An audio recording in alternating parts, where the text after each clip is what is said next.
For a long time, and it's one of the things that I kind of struggle with in the industry is you have the talk of filmmakers, the talk of artists. I mean, that's one thing I have been in. I've been in the arts. I went to school, for the arts, all this. So I've been around the art scene, and they're all bullshit to me. Not all, but a good number of these people are bullshit. Excuse my French. Yeah, yeah, yeah, yeah. Hell yeah, yeah, yeah, yeah, yeah, yeah. Hell yeah. Welcome to Tone Deaf, a conversation podcast. Here we are, episode 1. Finally here. I've been talking about doing this podcast for about 3 years now. And for really no other fault but my own. I had not done it until now. A few reasons why I decided to jump into it now. One, I mean, why not? It got to the point where there was really no reason for me to not have already done this. I literally had everything that I needed, even a space in which I can kind of claim and set up for myself. All the equipment.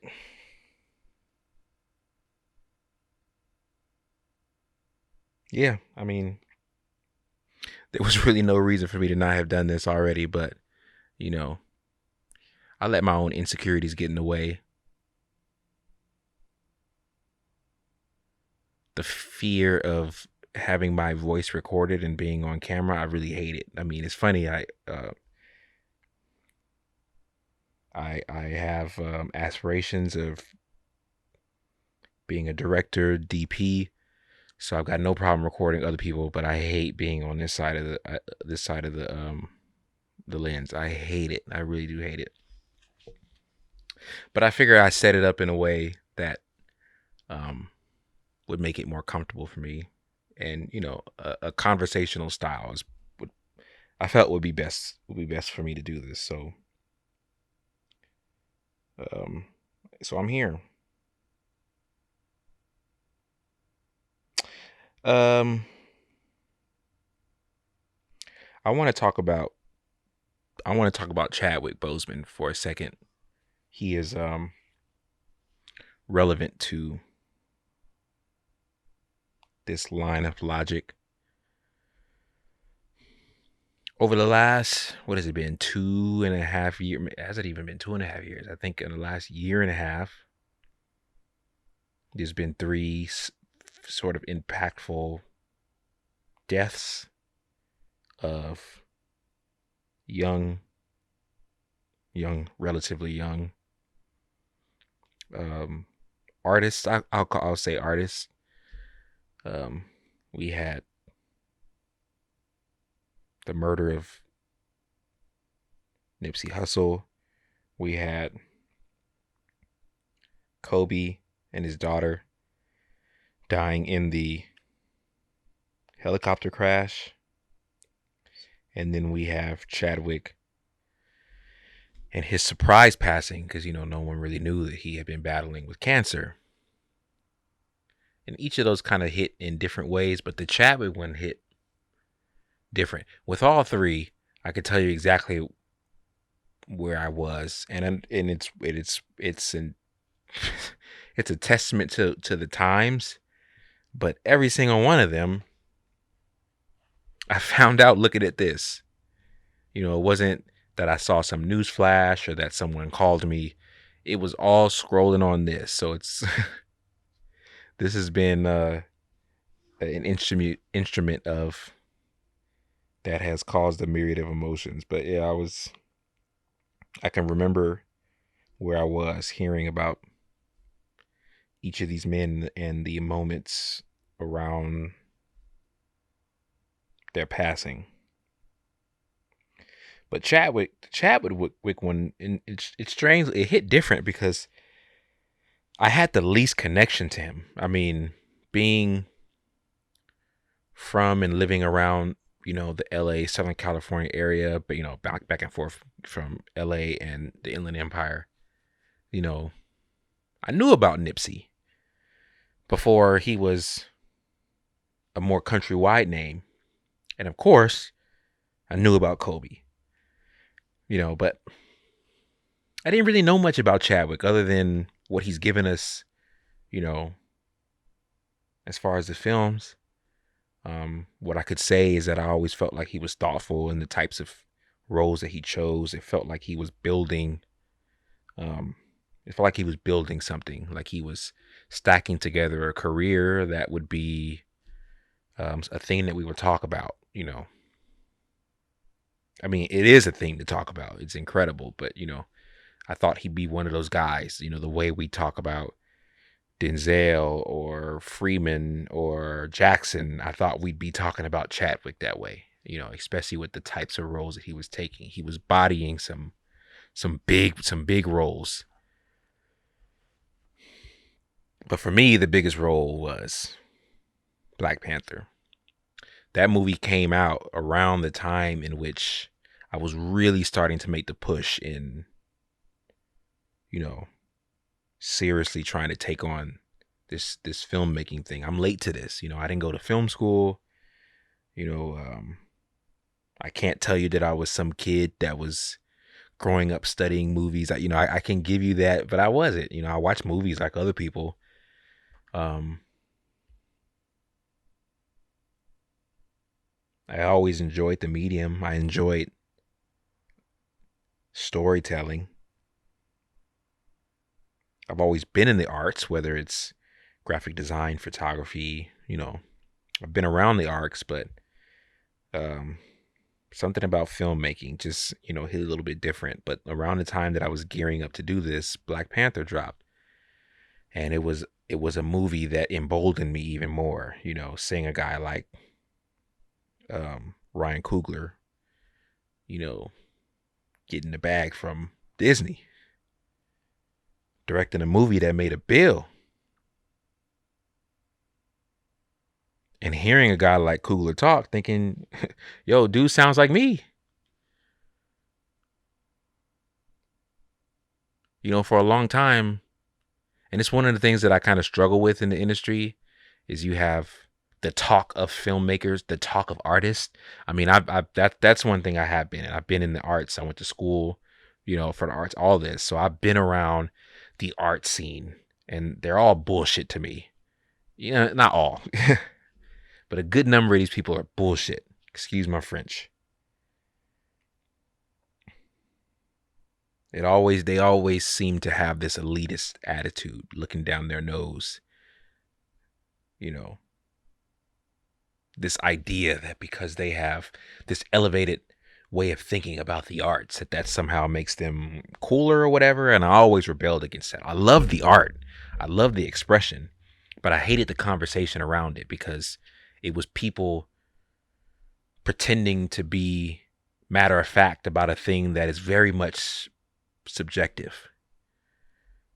And so that was the thing that I always rebelled against, is this idea that some person gets to tell me that something is great, and because that person said that means it is great. It's like, hell no, screw you. Just because you like something doesn't mean but that's a whole nother story about film criticism and that whole thing, and we can get into that. I for sure will get into that on a later date, on when we're talking about who the gatekeepers are in this industry and who are the people who have been telling us what's good and what's bad, and who are giving the directors the shots and who are not giving certain directors the shots. That's a whole nother box that I don't want to open today.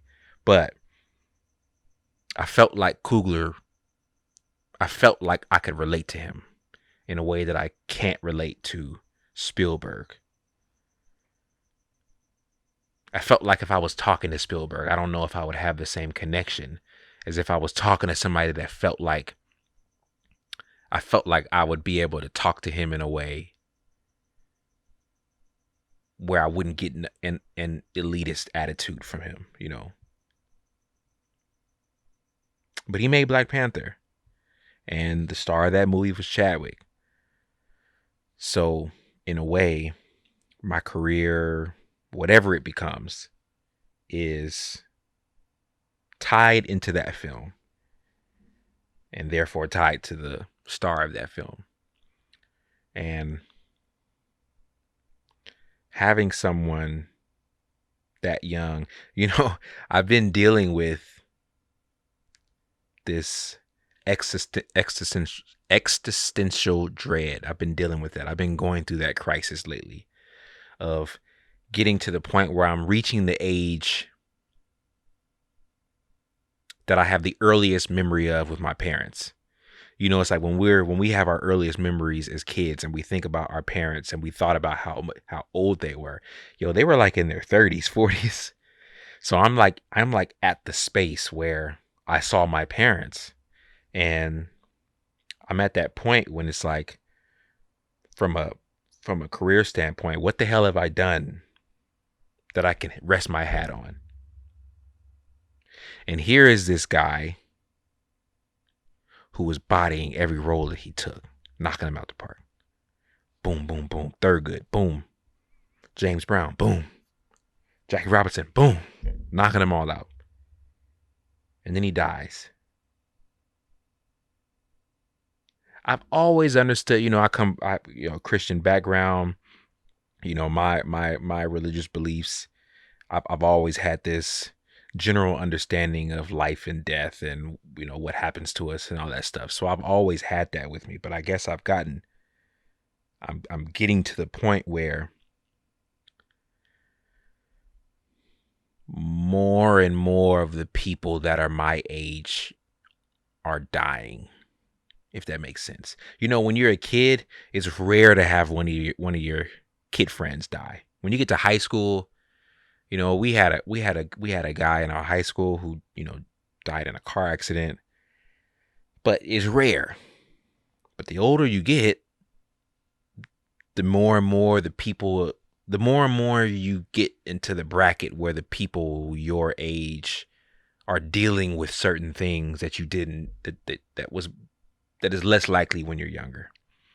And you have a guy like this die, and it makes me think, I don't know how long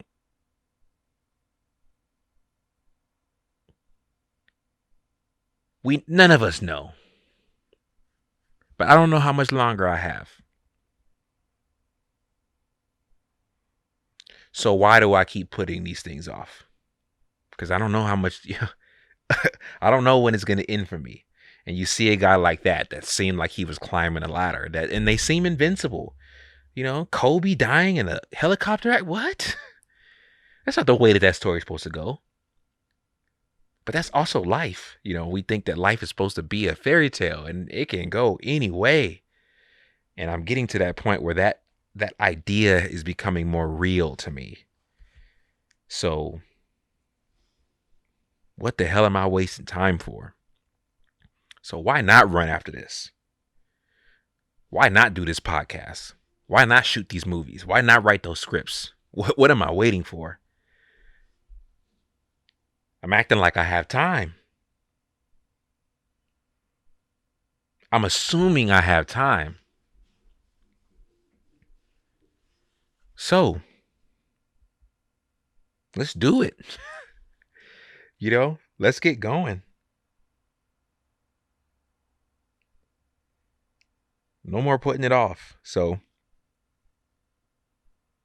this is why I'm here. To talk about a thing that I enjoy. I hope to talk about film from a technical standpoint, but also from a philosophical standpoint. I don't, and it's not always just going to be me. I hope to also have guests. I just enjoy the talk around this industry, so I figured I'd do a podcast where I talk about the little that I know about this industry, the little that I believe when it comes to this medium, sharing the little bit of knowledge that I have. Yeah, giving my input to this. why can't I make an impact on the culture, you know? So I guess I've gotten to the point where I'm done with shortchanging myself and thinking that I don't have anything to add. So I didn't mean for this first episode to be this morbid, this introspective, but I guess it's a good way to set the tone. That's kind of what I want to be here. What I want to do here. I want to be introspective about these things. I want to give my opinions. I don't want this to be cookie cutter. Um, I want it to be me. So if there's anything I hope that comes from this is that you find me authentic. You may not agree with me. That's neither here or there. But you know, I would consider this podcast a success if for anything I come off as authentic. So, um, reviews,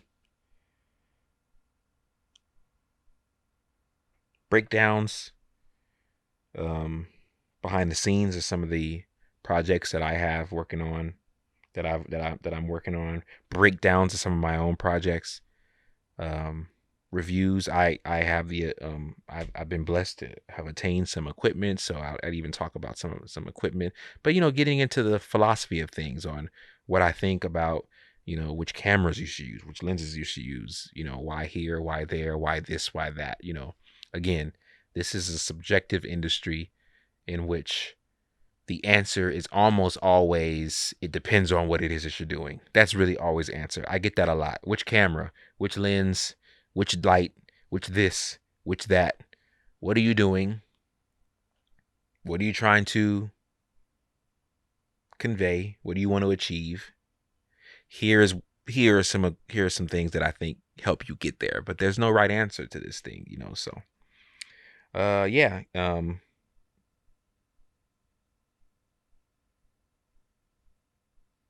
here's to interesting conversation.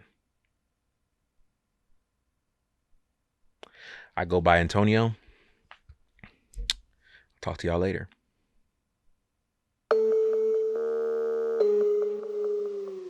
Yeah.